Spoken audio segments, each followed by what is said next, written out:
Les religions ont été créées pour dissimuler la vérité sur vous-même. Jésus n'a jamais dit qu'il reviendrait physiquement. Il a dit que le Christ reviendrait, et le Christ est un état de conscience. Mais qu'est-ce que la conscience christique? La conscience christique, c'est lorsque vous avez un contrôle total. Vous n'êtes plus contrôlé par vos pensées, ni par vos impulsions émotionnelles. Votre esprit est aligné avec des principes supérieurs, une morale élevée et votre soi supérieur.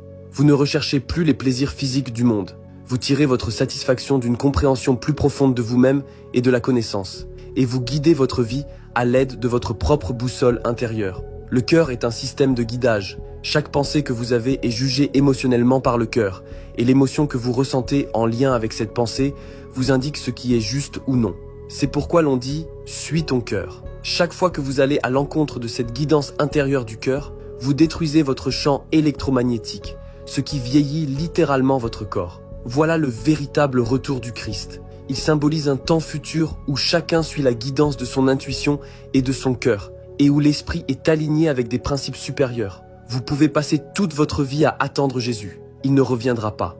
Tout le monde connaît le sel de cuisine, mais tout le monde ne connaît pas ces 6 choses que je vais partager sur le sel de cuisine. Ces 6 puissances ultimes que détient le sel de cuisine, et qu'après cette vidéo, le sel deviendra ton allié de tous les jours. Accroche-toi, on y va. La première chose, c'est quoi?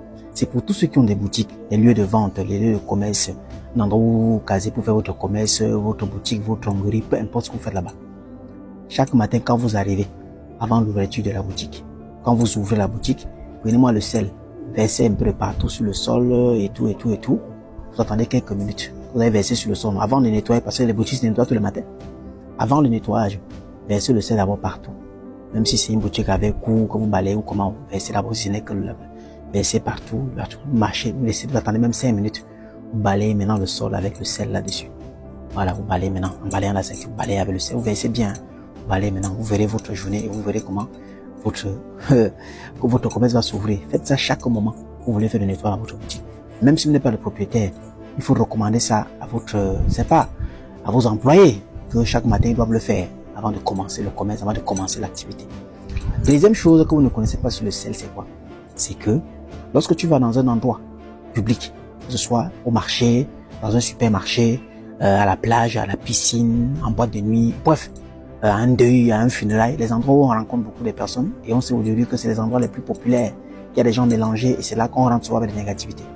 Avant de sortir de chez toi, prends-moi une petite pincée de sel, cherche-moi un tissu, de préférence noir ou blanc, mets ce pincé de sel en déclarant que ce pincé de sel soit ta lumière partout où tu vas aujourd'hui, aveugle tous tes adversaires et que ni rien ni personne ne puisse t'atteindre.